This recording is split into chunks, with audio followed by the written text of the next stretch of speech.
नमस्कार दोस्तों, स्वागत है आपका ओनली पीसीएस पर। देखिए, जो यूपी पीसीएस मेंस के लिए जो श्रृंखला चल रही थी पेपर 5 और 6 की सीरीज़, उसमें ये अगला लेक्चर है। इसमें देखेंगे हम लोग यूनिट 2। इसकी जो सिलेबस है वो क्या है?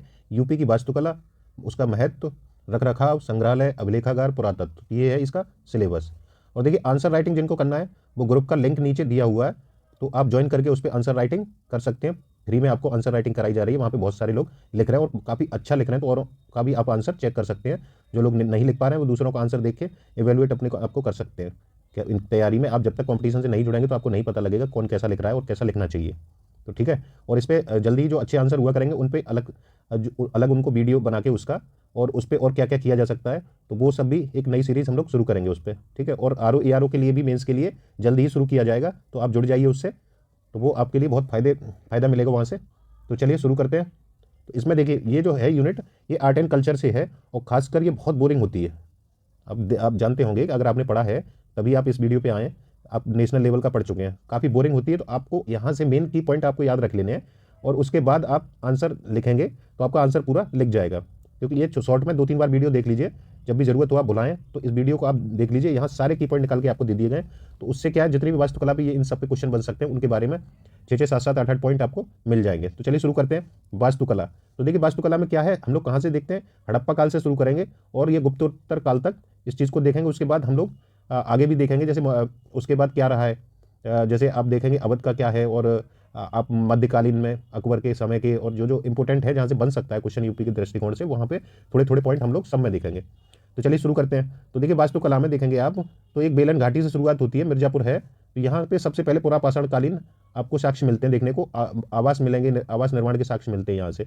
तो स्थापत्य में यही सब देखना है आपको, स्ट्रक्चर किस तरीके से थे, उनकी विशेषताएं क्या थी, प्रमुख आपको जो उदाहरण आपको पता हो। ठीक है। तो देखिए इसमें अगला है सराय नाहर राय और महदा, दमदमा, ये पाषाणकालीन स्थल थे। तो कुछ स्थलों के आपको नाम जरूर पता हो जो यूपी से संबंधित हो, तो ये यूपी के उदाहरण है आपके लिए। अगला देखिए, हड़प्पा काल में हम लोग देख ही चुके हैं, आलमगीरपुर है, हुलास है, मांडी है, बड़गांव है, इस तरीके के और भी है। तो ये आपको स्थापत्य कला में ये भी देखने को मिलते हैं। मौर्य काल में देखेंगे तो आप अशोक की जो संरचनाएं मिलेंगी वो यूपी में कई सारी मिलेंगी, जैसे चुनार है, मिर्जापुर सोनभद्र में मिलेगा। तो ये यहाँ पे लाल बलुआ पत्थर का प्रयोग हुआ था, तो ये इसकी विशेषता थी। सारनाथ में आप देखेंगे, सारनाथ की जो संरचना है वो अशोककालीन है, यूपी में निर्मित है। महापरिनिर्वाण स्तूप कुशीनगर में मिलेगा। तो ये उदाहरण आपके पास होनी चाहिए। अन्य में देखेंगे श्रावस्ती है, कौशाम्बी है, रानाभरी स्तूप है, कपिल वस्तु में स्तूप बनाए गए। तो ये सब स्तूपों के आपको पता होना चाहिए कि ये यूपी में कौन कौन से है। ठीक है, क्योंकि यूपी के दृष्टिकोण से इसमें देखना पड़ेगा। अब आइए मेन इस पे आते हैं, इस पे क्वेश्चन बहुत बनते हैं। गुप्तकालीन पे, गुप्तकालीन मंदिर जो निर्माण कला है उसकी विशेषताएं वगैरह सब पूछता है। तो गुप्त काल में क्या है कि जो मंदिर जो बने थे स्थापत्य कला, उसमें सौंदर्य देखने को मिलता है, और उसकी विशालता के लिए ये इंपॉर्टेंट हो जाता है। और तो मंदिर निर्माण जो वास्तुकला का उद्भव हुआ है वो यहीं से हुआ, गुप्त काल से। तो पत्थर एवं ईंटों का यहाँ पे प्रयोग हुआ है मंदिर निर्माण में। उदाहरण देखेंगे तो देवगढ़ का 10 अवतार मंदिर देखने को मिलेगा, और भीतर गांव का मंदिर देखने को मिलेगा। देवगढ़ का ये हो गया, भीतर गांव का मंदिर है। कहोम का स्तूप है, भीतरी मंदिर मिलेगा गाजीपुर में, और भीतरी क्या है, अभिलेख भी है, वो भी गाजीपुर में है। तो ये भी आपको याद रखनी है, कन्फ्यूज नहीं होना है। मंदिर और अभिलेख दोनों ही गाजीपुर में। मंदिर, इन विशेषताएं थी इनकी मंदिरों की, ऊंचे चबूतरे पे बनाए जाते थे, वर्गाकार सीढ़ियां होती थी, सभा भवन होते थे, गर्भगृह होते थे, प्रदक्षिणा पथ थे, शिखर युक्त। ये आपके विशेषताएं, और ज़्यादातर देखेंगे कि ये सारी विशेषताएं भी आज भी चली आ रही हैं। तो आज का जो स्ट्रक्चर है मंदिर का वो आप दिमाग में रख लीजिए, और जितनी ही चीज़ें हैं वो सब लगभग डाल दीजिए, तो आपको कहीं ना कहीं मैच हो ही जाएगी सारी चीज़ें। ठीक है। और कोशिश करिए कि इसमें डायग्राम बनाने का, इसमें दिया नहीं है, अलग से आपको दे दिया जाएगा डायग्राम। तो एक साइड में मंदिर का एक संरचना आपको बना देनी है इसमें। ठीक है। पंचायतन शैली युक्त थे ये। पंचायतन शैली में क्या होता है, तो मुख्य देवता जो होते हैं सेंटर में होते हैं, और जो गौड़ देवता होते हैं वो इनके चारों तरफ होते हैं। तो इस तरीके से ये पंचायतन शैली का स्ट्रक्चर होता है। अब यहाँ के बाद में आपको इसकी जो विकास मिलता है, पुनः मध्यकाल में इसका विकास शुरू होता है। यहाँ तक ये विकास चलता रहता है। ठीक है। तो ये था यहाँ तक आपका गुप्तकालीन की विशेषता है, और भी आगे देखेंगे हम लोग, और भी उदाहरण के सहित। और मथुरा मूर्तिकला शैली में देखिए आप, अब आते हैं मथुरा मूर्तिकला शैली पे। इस पे क्वेश्चन बहुत बनता है आपका, पुराने पेपर उठाइए तो दिख जाएंगे आपको ये क्वेश्चन। ये आपको पेपर 1 में भी देखने को मिल सकता है, यूपी में भी देखने को मिल सकता है, 2 जगह चांस रहते हैं इसके आने के। तो देखिए, उद्भव इसका सामान्यतः ईसा पूर्व में हुआ था, प्रथम शताब्दी के अंत में। कुषाण काल में इसका माना जाता है, जो मौर्योत्तर काल था उसमें कुषाण वंश जो आया था उसके समय में इसका मथुरा मूर्ति कला का विकास हुआ है। बुद्ध की प्रथम मूर्ति भी इसी शैली में बनी है। कुछ जैसे बोधिसत्व है, तीर्थंकरों की जैन तीर्थंकर थे, और हिंदू देवी देवता, यक्ष यक्षिणी की प्रतिमाएं, कनिष्क की सिरविहीन मूर्ति इत्यादि आपको यहाँ पे अंकित देखने को मिल जाएंगे मथुरा कला शैली में। विशेषताएं क्या है इसकी, तो देखिए संस्कृति, धर्म एवं कला की ये त्रिवेणी बोली जाती है, या यहाँ पे इनका समन्वय भी देखने को बोल सकते हैं आप, और त्रिवेणी भी है। विस्तार देखेंगे अहिछत्र, आपको विस्तार जो है अहिछत्र में देखने को मिलेगा, श्रावस्ती में मिलेगा, वाराणसी, कौशाम्बी, ये इनका विस्तार किसका है, तो ये मथुरा कला शैली का विस्तार आपको रूप देखने मिलेगा। मौर्योत्तर काल में इसमें आपको दो शैलियाँ मिलती हैं, एक तो गांधार शैली जो कि यूपी से संबंधित नहीं है, आप इसको नेशनल में पढ़ते होंगे पेपर 1 में, तो वो वहाँ पे इसके बारे में पढ़ेंगे, और दूसरी थी मथुरा कला शैली, तो मथुरा कला शैली का संबंध यूपी से है, ठीक है, तो ये याद रखना है, ये हो सकता है आपको पेपर 1 में पूछ ले, तो इसलिए वहाँ तैयार कर लेना इसको। लाल व सफ़ेद चित्तीदार पत्थर देखने को मिलते हैं यहाँ पे इसकी विशेषताओं में। कुछ मूर्तियों के विविध रूप देखने को मिलेंगे, जैसे आसन पर बैठे हुए, स्थानक बोले जाते हैं, खड़े हुए, या भूमि स्पर्श मुद्रा में बुद्ध की मूर्तियां मिलेंगी, अभय मुद्रा में मिलेंगी, वरद हस्त मुद्रा में मिलेंगी, धर्मचक्र मुद्रा में, तो ये मुद्राएं हैं, और इन्हीं शब्दावलियों को आपको यूज करना है आंसर राइटिंग में, ठीक है, तो इन शब्दावलियों को रट लीजिए। प्राय सिर के पीछे प्रभामंडल देखने को मिलता है, कम वस्त्र देखने को मिलेंगे, अलंकरण ज़्यादा अलंकरण युक्त तो हैं ये, यहाँ पे अलंकरण कम देखने को मिलेगा आपको, लेकिन अलंकरण युक्त हैं। बाल एवं जो मूछें होती हैं वो नहीं है यहाँ पे, बाल मूछ विहीन है ये मूर्तियाँ। वेदिका स्तंभ इनकी विशेषता है, और कुछ के जीवन की विविध घटनाओं पे ये आधारित है, कुछ चित्र जैसे बुद्ध के जीवन पे हैं, या जैसे कनिष्क से विहीन मूर्तियाँ मिली हैं, तो ये कुछ कुछ घटनाओं को लेके भी इनके चित्रण किए गए। आगे देखिए, इसमें शारीरिक भाव भंगिमा, मौलिकता, सुंदरता, रचनात्मकता जैसी जो विविधताओं का कलात्मक सृजन यहाँ पे देखने को आपको मिलेगा। तो गुप्तकालीन मंदिरों की देखिए विशेषताएं फिर से आपको आ गई हैं अपडेटेड में, ये समझ लीजिए, ठीक है, 2-4 पॉइंट यहाँ पे हैं। ऊंचा चबूतरा ये बता ही चुके हैं, ऊंचे चबूतरे पे बनाए जाते थे, चारों तरफ सीढ़ियाँ होती थी। छत जो है ये आपको देखिए, छत पहले जो है सपाट होती थी, जैसे मंदिर था इसकी इस तरीके से छत होती थी पहले, बाद में फिर शिखर इस पे बनने लगा, तो इस तरीके से ये मंदिर आपका निर्माण होने लगा। फिर वर्गाकार थे ये आपके क्या थे, वर्गाकार थे, तो ये आपको याद रखना है। गर्भगृह की दीवारों पर अलंकरण थे, और प्रदक्षिणा पथ थे इनके चारों तरफ, जैसे ये आपका गर्भगृह है तो इसी के चारों तरफ क्या है, प्रदक्षिणा पथ है, तो इसके चारों तरफ जो परिक्रमा वगैरह लगाते थे तो उसी को प्रदक्षिणा पथ बोला जाता है, मंदिरों में आप देखे होंगे। प्रवेश द्वार, जो इसके मंदिर के प्रवेश द्वार होते थे उस पर मकर वाहिनी गंगा और कूर्म वाहिनी यमुना का चित्र मूर्तियां देखने को मिलती थी। गर्भगृह के सामने स्तंभ युक्त मंडप देखने को मिलेंगे आपको। और कालांतर में देखिए आगे चल के ये क्या है, पंचायतन शैली का निर्माण होता है, अभी बता ही चुके हैं पंचायतन शैली क्या होती है। पत्थर निर्मित भी मिलेंगे आपको, और ईंटों से निर्मित भी मंदिर मिलेंगे। भीतरगांव का मंदिर जो है वो ईंटों से निर्मित है, ये याद रखना है, ये उदाहरण है यूपी का। कहाँ और है, कहाँ पे ये भीतरगांव, कानपुर में, ठीक है, तो ये याद रखना है आपको।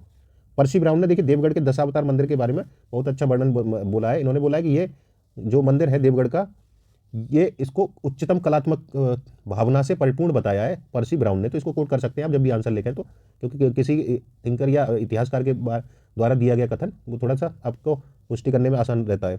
आगे देखेंगे इसमें प्रमुख अभिलेख क्या क्या है जो यूपी में मिले हैं। प्रयाग प्रशस्ति के बारे में पूछ सकता है आपसे डायरेक्ट, है ना, तो ये उदाहरण में भी दे सकते हैं, ना भी पूछे तो। मथुरा स्तंभ एवं शिलालेख, गढ़वा शिलालेख, करमदंडा से अभिलेख मिलेगा, भीतरी स्तंभ लेख देखने को मिलेगा, तो आदि ये आपके अभिलेख देखने को मिलते हैं यूपी में। अभिलेखों पे आए तो ये सब डाल देना है आपको। सर की वास्तुकला पे आ जाते हैं, ये विशेष महत्व की है यूपी की, आपसे क्वेश्चन बनने का चांस बहुत रहेगा इस बार। अब जानिए यहाँ से 99% आपका इस बार क्वेश्चन पूछने का चांस है, इस पे पूछे या फिर अवध पे पूछे, क्योंकि ये थोड़ा सा अभी पूछा नहीं गया है, हो सकता है इसको पूछ ले। इसमें सर की वास्तुकला में क्या है, हिंदू मुस्लिम वास्तुकला शैली का यहाँ समन्वय देखने को मिलता है, ठीक है, तो ये हिंदू मुस्लिम एकता का ये एक अच्छा उदाहरण है। आप इस उदाहरण को वैसे भी कोट कर सकते हैं कहीं भी। यूपी में जामा मस्जिद बदायूं की जो है प्रथम इमारत है जो इंडो इस्लामिक शैली में निर्मित है, देखने को मिलेगी आपको जामा मस्जिद बदायूं वाली। हौज शमसी और शमसी ईदगाह, ये भी स्ट्रक्चर है आपका सर की वास्तुकला शैली का, ठीक है। आगे चलते हैं, आगे देखिए क्या है इसमें जौनपुर के बारे में। तो जौनपुर वो जो सर की है, सर की शैली, जौनपुर की जितनी आपकी स्ट्रक्चर है वो सब इसी में बने हुए हैं, जैसे अटाला मस्जिद और ये आधी मस्जिद और आपकी जामा मस्जिद है, लाल दरवाज़ा है, तो जैसी और भी स्ट्रक्चर है यहाँ पे। ये झांसी है, सॉरी झांसी मस्जिद है ये, और देख लीजिएगा आप एक बार, नहीं तो ये इतना थोड़ा सा डाउट है इसमें, नहीं तो उसे करेक्शन करा दिया जाएगा। तो ये चीज़ें हैं, स्ट्रक्चर आपको भी और भी पता होंगे एग्जाम्पल यहाँ के, तो आपको ज़्यादा नहीं 3 से 4 चाहिए, वो काफ़ी होते हैं। और विशेषताओं में देखिए, विशेषता में देख लिया हिंदू मुस्लिम शैली का यहाँ पे समन्वय देखने को मिलता है। चौकोर स्तंभों से निर्मित है, छोटी दहलीज देखने को मिलेगी, मीनारों का अभाव है, विशाल आयताकार तोरण द्वार देखने को मिलेंगे, मेहराबों का उपयोग हुआ है ना, उदाहरण इसके मेहराबों वाले ऊपर दिए गए, इनमें से आपको डाल देने हैं। लाल बलुआ पत्थर का प्रयोग हुआ है हर जगह, नक्काशी एवं जालीदार कार्य देखने को मिलेगा अच्छा, और प्रार्थना कक्ष एवं दीवारों पर साहसी एवं वीर नायकों का चित्रण देखने को मिलेगा। तुगलक शैली का इस पर प्रभाव भी देखने को मिलता है। तो ये इस सर की शैली की प्रमुख विशेषताएं थी। इसमें देखिए कुछ और हैं इमारतें प्रमुख जो है, लाल दरवाजा मोहम्मद शाह के द्वारा बनवाया गया था, अटाला मस्जिद इब्राहिम शाह सरकी के द्वारा बनवाई गई थी। इसी तरीके का आप फ्लोचार्ट बना के डाल सकते हैं। झांझरी मस्जिद इब्राहिम सासर की, और खालिस मुखलिस जो मस्जिद है ये भी आपकी इन्होंने बनवाई है। किसने? ये मोहम्मद शाह ने। और ये जामा मस्जिद देखेंगे ये हुसैन शाह के द्वारा बनाई गई है। मुगल कालीन वास्तुकला देखिए, बाबर से शुरुआत होती है और शाहजहां तक ये इसका चरमोत्कर्ष देखने को मिलता है शाहजहां के काल में। बाबर ने शुरुआत की, तो बाबर ने यूपी में क्या बनवाया सबसे पहले, आपको उदाहरण पता होनी चाहिए। जैसे जामा मस्जिद है संभल की, आगरा से मस्जिद देखने को मस्जिद उद्यान है, ये भी बाबर के द्वारा बनवाया गया है ना। और अकबर कालीन जैसे देखेंगे तो आप बहुत देखेंगे, फतेहपुर सीकरी में निर्माण हुआ है, और आपका लाल किला वगैरह है, ये इनके तो उदाहरण आपको पता ही होंगे दो चार, तो ये डाल देने हैं। बाकी आपने पेपर फर्स्ट के लेवल पे भी अच्छी खासी इसमें देखे होंगे एग्जाम्पल, और आगे देख लेंगे। अकबर का जैसे मकबरा है वो जहांगीर ने बनवाया, एतमाद दौला का मकबरा, ताजमहल किसने? शाहजहां ने बनवाया। तो ये आपके ये तो कॉमन सी चीज़ें हैं, ज़्यादातर सब आपको पता ही होंगे। विशेषताएं देखिए, इंडो इस्लामिक समन्वय देखने को मिलता है। देखिए चुके संगमरमर के पत्थरों पर हीरे जवाहरात की जड़ावट देखने को मिलेगी आपको यहाँ पे, जिसे पित्रादुरा शैली बोला जाता है। और ये जो आपको ताजमहल एवं एतमाद दौला के मकबरा में सबसे पहले उपयोग हुई थी ये आपकी, और ताजमहल देखने को मिलता है संगमरमर का उपयोग हुआ है यहाँ पे।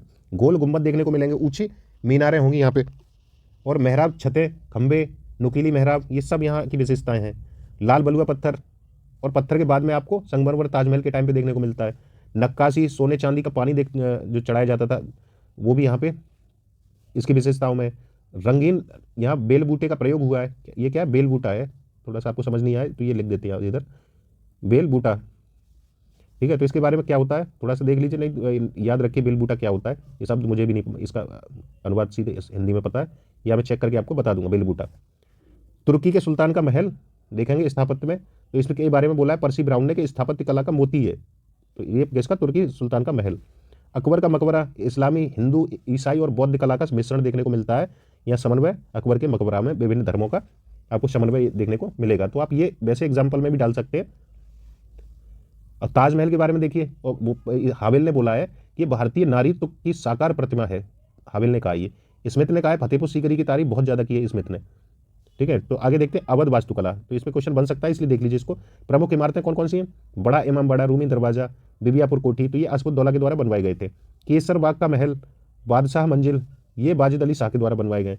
और भी इसमें जैसे मोती महल है, मुबारक मंजिल है, शाह मंजिल, छोटा इमाम बाड़ा, तो ये अन्य अवध की इमारतें हैं।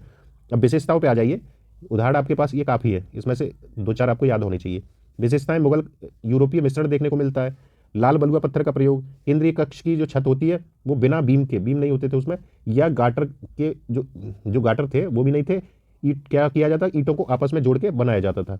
और क्या उपयोग होता था ईंटों को जोड़ने के लिए, वो आपको कमेंट बॉक्स में बताना है, पीटी का क्वेश्चन ये बन जाता है। विशाल गुंबदाकार देखने को मिलेंगे आपको, बड़ा इमाम बाड़ा, और उसमें भूल भुलैया भी है। आसफुद्दौला ने लखनऊ में देखी राजधानी बना के उसका विकास किया, किसने? आसफुद्दौला ने विकास किया उसका। और बाजिद अली शाह एक बोला जाता है कि उदार संरक्षक था, उसने जो यहाँ की शैली है या उसकी स्थापत्य का संरक्षण किया था। बुंदेलखंड क्षेत्र की वास्तुकला को देख लेते हैं, ठीक है। इस पर निष्पक्ष, इस पर स्वतंत्र एक क्वेश्चन बनने का चांस रहता है, क्योंकि यहाँ पे वास्तुकला अच्छी है। यहाँ भी ये हुआ उदाहरण, जैसे बुंदेलखंड हुआ, अवध हुआ, जौनपुर की जो है और मथुरा की, ये कुछ ऐसी हैं। और मंदिर वास्तुकला को जोड़ दिया जाए तो यही मेन है यूपी में, जो आपको इसके बारे में पॉइंट कुछ पता होने चाहिए। विकास मुख्यतः ईंटों एवं दुर्ग एवं मंदिरों से हुआ इसका। और उदाहरण देखेंगे इसके तो कारले एवं एरण दुर्ग आपके प्रथम ईसा के हैं। ये दशावतार का मंदिर है ही है, ये बुंदेलखंड में ही पड़ता है।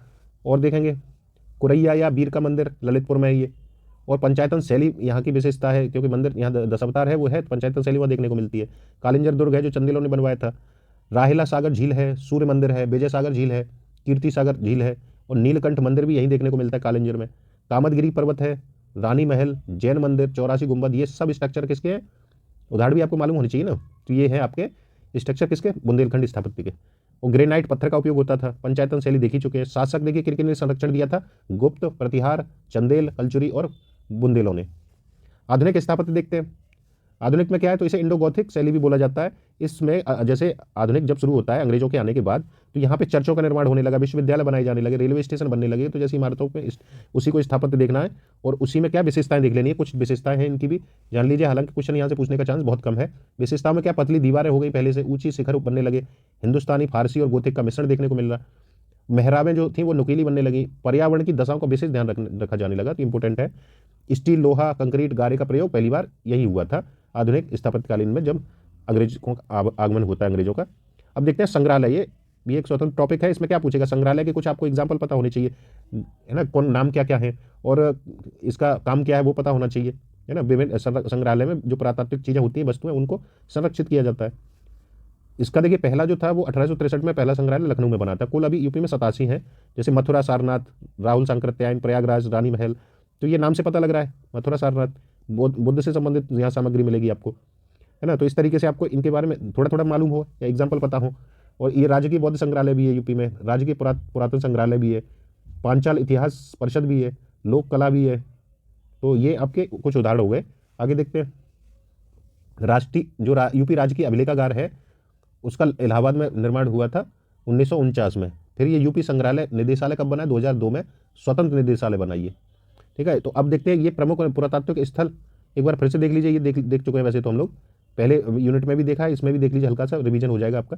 पाषाण कालीन में क्या क्या मानव बस्तियों के अधिकांश जो साक्ष्य मिले वो विंध्य पर्वत क्षेत्र से मिले हैं। जैसे बेलन घाटी है पाषाण कालीन में ही, चौपानी मांडो और लोहदा नाला जैसे स्थल यहीं से मिले हैं। सिंगरौली सोनभद्र में, चकिया चंदौली यहाँ से भी पाषाण कालीन मिले हैं। अब मध्य पाषाण कालीन में आ जाइए, यहाँ प्रयागराज से मेजा देखने को मिलेगा, करछना, बारा क्षेत्र, मिर्जापुर से भी कुछ अवशेष मिले हैं। प्रतापगढ़ में देखने को मिलते हैं मध्य पाषाण कालीन स्थल, सराय नाहर, राय महदा जैसी ये स्थल आपको देखने को मिलेंगे। दमदमा है, तो ये है। और सामग्री क्या क्या मिली है? उपकरण है, कुछ अवाधान है, गर्त चूल्हे हैं, हड्डी निर्मित उपकरण देखने को मिलेंगे। कुछ अन्य भी है जैसे मुरहना, बघईखोर और लेखैया, ये भी स्थल है जो मध्य पाषाण कालीन है। नवपाषाण कालीन में एक ये है, टाइमलाइन है यहाँ से, तो क्या क्या आपको डालना है वो देख लीजिए, है ना, कुछ एग्जाम्पल इसके, क्योंकि ये शॉर्ट में बना दिया गया आपके लिए। तो इसमें नवपाषाण कालीन में बेलन घाटी हुई है, यहाँ कोल्डेवा, महगहा, पंचोट, ये सब स्थल देखने को मिलेंगे। कृषि एवं पशुपालन के साक्ष्य मिलते हैं यहाँ से। हड़प्पा कालीन में आप पढ़ी चुके हैं, आलमगीरपुर है, उल्लास है, बड़गांव है, मांडी है, तो ये सब पहले वीडियो में हम लोग ने देख लिया है। मौर्यकालीन में आपको सिर्फ अशोक के अभिलेख हैं उतने, उन्हीं का उल्लेख करना है ना। अगर मौर्यकालीन स्थापत्य का पूछा जाए तो अशोक का ही सबसे ज़्यादा काम देखने को मिलता है, आपको उन्हीं का वर्णन दे देना। बाकी आपको पहले वाले में भी बता दिया गया वीडियो में। सारनाथ है, कौशाम्बी है, मेरठ है, अरोरा, मिर्जापुर में यहाँ से अभिलेख देखने को मिलते हैं आपके अशोककालीन। कुषाण काल में आपको सिर्फ पूछा जाएगा तो कुषाण काल में मथुरा मूर्तिकला पूछी जाएगी, जिसकी विशेषता हम ऊपर देख ही चुके हैं। अब देखिए गुप्तकालीन में क्या क्या पूछा जाएगा, तो देखिए मंदिर है जैसे दशावताल, भीतरगांव और अन्य मंदिर हम लोगों ने ऊपर देखे, तो वो भी सब एग्जाम्पल यहाँ पे आ जाएंगे। पुरातात्विक विभाग में देखा 1951 में यूपी राज्य पुरातत्व संगठन बनाया, तो ये कुछ टाइमलाइन थी इसकी, जिसमें क्या क्या डालना है, छोटा सा स्ट्रक्चर था वो देख लिया हमने। पुरातत्व विभाग के उद्देश्य देख लीजिए, पुरातत्व विभाग पे ये पूछ सकता है कि अभिलेखों का स्थानांतरण ये करता है उद्देश्य में, मूल्यांकन भी करता है, समुचित वैज्ञानिक संरक्षण देखता है, शोध कार्य को सहायता देता है, अभिलेखों की क्रिप्टोग्राफी करता है, और दुर्लभ पांडुलिपियों का जो प्रयोग होता है तो उनका संरक्षण करता है ये, और शासन को सूचना देना इसका कार्य है, प्रशिक्षण, मार्गदर्शन और परामर्श यही देता है। बाकी देखते हैं अकबरकालीन, अब ये लास्ट है हमारा, लगभग सब हो जाएगा इसमें कंप्लीट आपका। अकबरकालीन स्थापत्य में क्या है? लाल बलुआ पत्थर का प्रयोग हुआ है, ईंटों का भी प्रयोग हुआ है, सहतीरों का प्रयोग देखने को मिलेगा यहाँ, अलंकृत मेहराबें बनी है, गुंबद निर्माण तकनीक है का प्रयोग हुआ है, खंबे का जो अग्रभाग है आगे का है वो बहुफलक युक्त है, चमकीले रंगों का प्रयोग हुआ है, संगमरमर का प्रयोग हुआ है, पशु पक्षियों के चित्र देखने को मिलेंगे जो धार्मिक और लौकिक भी रहे। ठीक है, तो आगे देखते हैं। आगे अब क्वेश्चन है आपके लिए जो आपको लिख के भेजने हैं। पहला क्वेश्चन है, अवध वास्तुकला की प्रमुख इमारतें एवं विशेषताओं पर प्रकाश डालिए। ये 200 शब्दों में है आपका प्रश्न, और आपको लिख के भेजना है। तो ये आपको सुबह का शाम और शाम का सुबह मिला करेगा। प्रश्न 2 है, उत्तर प्रदेश के संदर्भ में मंदिर स्थापत्य कला की प्रमुख विशेषताएं उदाहरण सहित स्पष्ट करें 200 शब्दों में।